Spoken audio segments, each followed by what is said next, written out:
Christophe Di Pompeo, bonsoir. Vous êtes député La République En Marche du Nord et face à vous, il y a Paul Vannier qui est orateur de la France Insoumise. Je vais vous demander à tous les deux si vous, alors déjà ce que vous pensez de cette affaire et de ce que ça représente aussi au plan législatif pour notre pays, et puis l'implication d'Emmanuel Macron pour ou contre en l'espèce. Moi je pense que c'est un sujet difficile, douloureux pour les familles qui dure maintenant depuis une dizaine d'années. Donc c'est très long. Et je pense qu'il ne faut pas en faire un sujet politique. Je pense que la politique est à côté de tout ça. C'est un sujet personnel. Les médecins sont là, la famille est là. La justice a pris une décision. Je pense que les politiques ne doivent pas s'en occuper. Ce n'est pas un sujet politique, vraiment pour moi. Paul Vannier, même, ça va dans le même sens pour vous? Je crois que c'est une situation très difficile, très douloureuse, qu'il faut être très modeste. Évidemment, dans ces circonstances tout à fait particulières, mais je dirais que c'est une question politique, ça ne doit pas être une question politicienne. Je ne crois pas qu'il faille intervenir dans ce moment si particulier et venir s'immiscer dans une situation extrêmement douloureuse. Mais par contre, la question pour chacun d'entre nous de savoir ce que nous voulons devenir, être de la maîtrise de notre choix, de notre corps, de notre existence jusque dans les derniers instants. Et donc la question du droit à mourir pour la dignité, dans la dignité, c'est une question politique. Nous la défendons, nous, à la France Insoumise. Et peut-être qu'elle permettrait de sortir de situations si difficiles où, au fond, on fait parler les autres à la place de celui qui est le premier concerné, qui ne peut plus parler, mais qui manifestement avait souhaité une fin de vie différente de celle qu'il connaît aujourd'hui. Alors, il y a aussi débat sur le terme même de fin de vie, d'euthanasie. On avait des invités tout à l'heure qui revenaient un peu sur cette question et qui disaient finalement Vincent Lambert, il n'est pas en fin de vie. Non, c'est une fin de protocole. C'est une fin de protocole qui existe depuis tout le temps et qu'on pratique toujours. Souvent, quand quelqu'un est végétatif, on arrête les soins et il meurt de mort naturelle de l'arrêt des soins. Alors, ce que vous disiez, c'est vrai, c'est un sujet politique.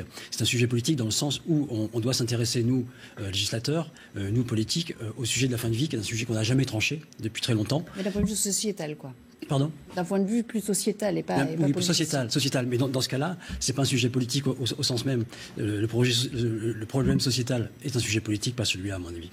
Alors, on va parler justement de politique à proprement parler. À l'approche du scrutin européen, vous le savez, chaque formation tente de redoubler d'originalité pour attirer l'attention sur sa campagne. Alors, l'initiative du jour est signée La République En Marche, avec un Facebook Live de 12 heures ce dimanche, en forme de débat à bâton rompu, vous le voyez sur ces images, sur toutes les questions européennes, avec la participation évidemment de certains ministres. Tout à l'heure, nous étions en ligne avec Muriel Pénicaud, que je vous propose d'écouter. On te connaît bien maintenant, mais...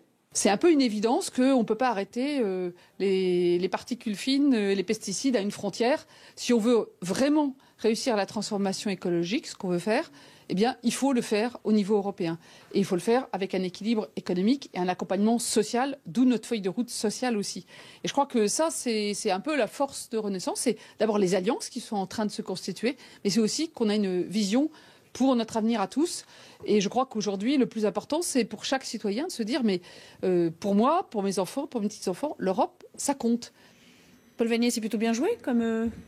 c'est bien joué, ils ont effacé la totalité de la liste de La République En Marche. Déjà, Madame Loiseau était mise de côté par Monsieur Macron. Maintenant, on voit que ce sont les ministres qui finalement sont en campagne à la place des candidats. Qui est attendu. Édouard Philippe, voilà, pour conclure cette journée. Mais c'est vrai d'ailleurs, le 26 mai, c'est un référendum contre Monsieur Macron. Si vous voulez sanctionner sa politique et en même temps exiger de sortir de cette logique européenne ultra-libérale, eh bien, avec le bulletin de vote de la France Insoumise, vous pouvez proposer un chemin alternatif. La politique de Monsieur Macron, c'est le décalque de ce que finalement lui impose la Commission européenne. Vous savez qu'après les élections européennes, il a prévu une réforme du régime de retraite, la retraite par points, qui va appauvrir les Français, qui va placer les retraités demain dans l'incertitude, car le niveau de leur pension variera d'une année sur l'autre en fonction, par exemple, de l'allongement de l'espérance de vie ou d'un déséquilibre à venir peut-être de ces régimes. Et donc, en donnant un message qui exige de rompre avec cette logique européenne, eh bien, vous dites aussi non aux réformes que mène M. Macron ici, le petit copiste de Bruxelles. Voilà, une occasion, une pierre de coups avec le bulletin de vote France Insoumise le 26 mai prochain.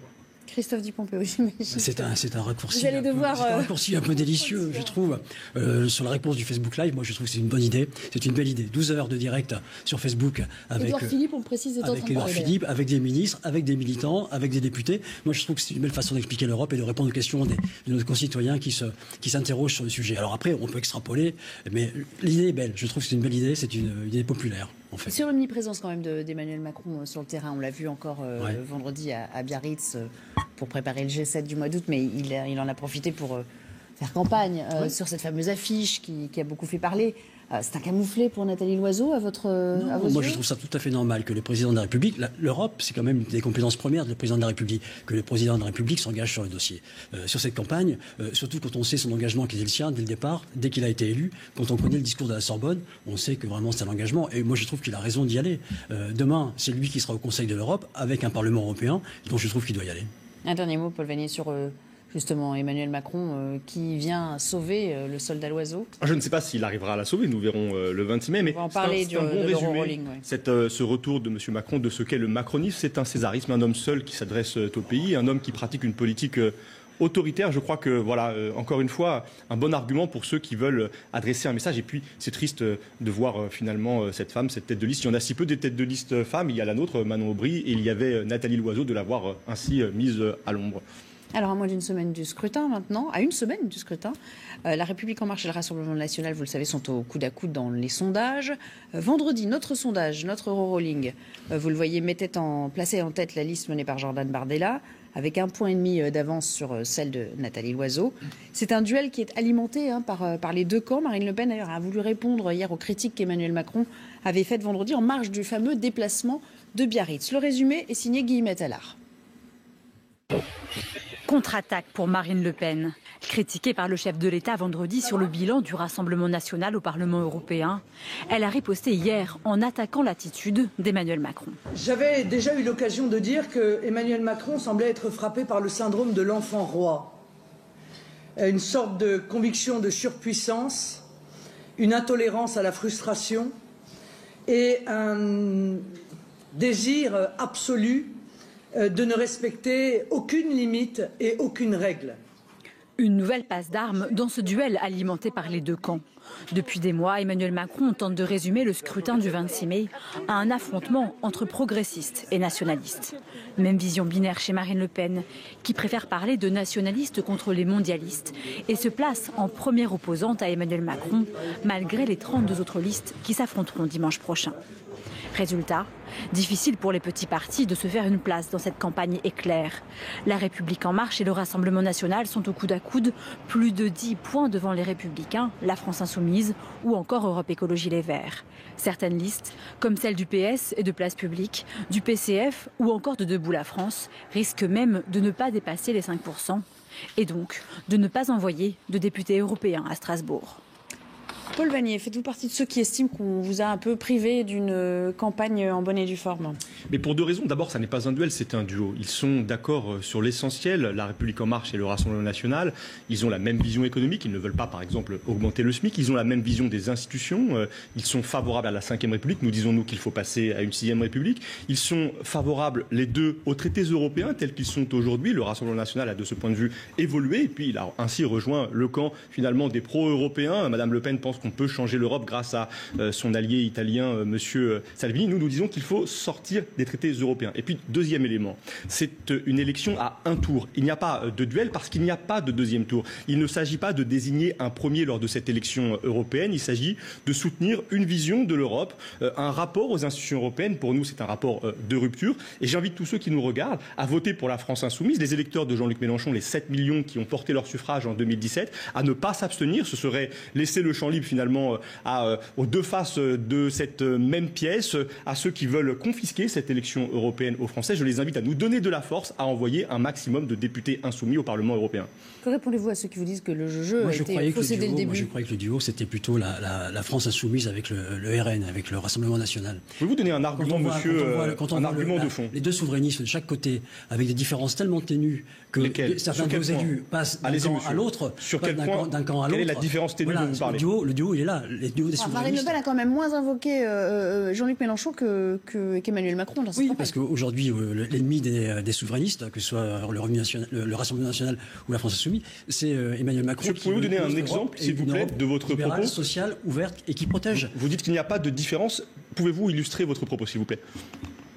Quelle différence ? Vous dites qu'il n'y a pas de différence entre... Je n'ai pas dit ça, j'ai dit que les différences sont ténues. Alors, dites-nous sur quel point, s'il vous plaît. Vous êtes tous les deux des souverainistes qui veulent quelque part être des vous parlez par exemple de la souveraineté européenne, monsieur.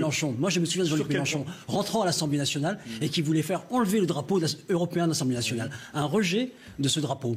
avec les élus de la France Insoumise. Allez, la différence, c'est une différence avec vous et Mme Le Pen. Nous sommes en rupture avec le cadre européen et les traités européens. Mais finalement, vous n'avez pas réussi à me donner quelque chose qui serait censé nous rapprocher de Mme Le Pen. C'est cette haine que vous avez du drapeau européen. Haine, monsieur. Mais c'est pas une question de drapeau, c'est une question de projet politique. Par exemple, les traités européens, monsieur. Je vous donne un exemple. Chacun son tour, sinon on s'en sort pas. Monsieur, je vous donne un exemple. Les traités européens, avec les règles européennes. Le drapeau européen de l'Assemblée nationale, quelque part, vous vous dites, avec les souverainistes de droite comme de gauche, que vous avez un problème avec l'Europe. Aujourd'hui, vous souhaitez porter votre candidature. Laissez-lui l'occasion de vous répondre. Vous souhaitez porter votre candidature. Je vais vous dire ce que nous voulons retirer, monsieur. Nous voulons retirer certaines règles européennes, notamment celles qui imposent ces 3% de limite au déficit public de la France. Pourquoi nous le voulons? Parce qu'il y a une urgence aujourd'hui. Il nous reste 12 ans pour inverser les effets du réchauffement climatique. Nous sommes entrés dans la 6e ère de l'extinction de masse des espèces. Il y a 1 million d'espèces qui sont en train de disparaître. Il y a une urgence, c'est celle de la lutte contre le réchauffement climatique et de la préservation de la biodiversité. Pour ça, il faut un financement public massif dans les énergies renouvelables, dans le ferroutage, dans la rénovation thermique du bâti. Eh bien cela, les traités européens nous empêchent de le faire. Voilà pourquoi nous disons à la France Insoumise qu'il faut une écologie conséquente qui affronte ces traités pour répondre aux grands enjeux du pays. Vrai ou faux sur les traités?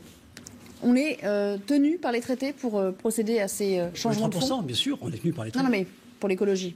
Pour l'écologie, on n'est tenu à rien aujourd'hui. Vous ne faites rien, c'est vrai. Non, attendez, je n'ai pas dit ça. Je dis on est tenu à rien. Il faut écouter et comprendre. Oui, j'écoute, je vois votre politique, vous ne faites rien. Nous avons envie d'engager pour l'Europe et pour l'écologie 1 000 milliards d'euros dans ce qui va arriver, dans les années qui vont arriver. Le glyphosate, Monsieur Orphelin, qui était il y a encore quelques mois député de la République En Marche, proche de Nicolas Hulot, vient de dire aujourd'hui qu'il ne pouvait pas voter pour votre liste parce qu'il y avait un écart tel entre les actes et les paroles. Votre politique, y compris la loi d'orientation sur les politiques. Mais vous êtes plein d'incantations, monsieur. Vous êtes plein d'incantations. Demain, si vous êtes élu, si vous avez quelques députés au Parlement européen, que feront-ils? Avec qui feront-ils alliance? Qu'est-ce qu'ils vont pouvoir décider? Aujourd'hui, ce que vous dites là, c'est comme si vous défendiez un programme national. Le programme européen se construit à plusieurs. Alors, le glyphosate, parlons-en, 2021, à l'horizon 2021, cette date d'ailleurs vous est reprochée par certains. Oui, on voulait qu'on sorte du glyphosate tout de suite. Oui. Mais on ne peut pas. On ne peut pas, pourquoi? Parce que si demain, si on interdit, les agriculteurs français vont mourir par rapport aux agriculteurs européens qui, eux, vont continuer à faire du glyphosate. D'ailleurs, il faut dire la vérité. L'Union européenne ne prévoit pas de sortir du glyphosate. Elle prévoit de rediscuter de cette possibilité dans quelques années. Donc vous voyez, voilà, c'est ça le double discours. On nous fait croire qu'on prend conscience des enjeux écologiques et puis on continue comme si de rien n'était. Mais vous avez dit une chose importante. Vous avez dit qu'il fallait des majorités en Europe. Monsieur Séjourné, qui est candidat, qui est le directeur de campagne de la liste de La République En Marche, a décrit une majorité tout à fait stupéfiante. Elle associerait La République En Marche, les Républicains au sein du Parti populaire européen, le Parti socialiste et Europe Écologie Le Vert. Moi, je veux dire à ceux qui nous regardent qu'au fond, le bulletin de vote France Insoumise, c'est un vote contre tous. Pour ceux qui veulent se débarrasser finalement de ce système politicien, de ceux qui sont toujours d'accord, de ceux qui se mettent toujours d'accord à la fin pour continuer cette politique qui mène au pire, ils ont l'occasion avec le bulletin de vote France Insoumise de dire qu'ils n'en veulent plus, de passer un bon coup de balai et d'engager une voie alternative à cette construction européenne qui nous mène dans l'impasse. Un tout dernier mot et puis on va marquer une courte pause. Nous, on propose complètement autre chose, on propose de construire. C'est M. Séjourné qui l'a dit. On ne propose pas de mettre un bulletin pour faire un dégagisme, mais on propose de construire avec l'Europe puisque nous sommes dans l'Europe et que nous sommes européens. Merci à tous les deux.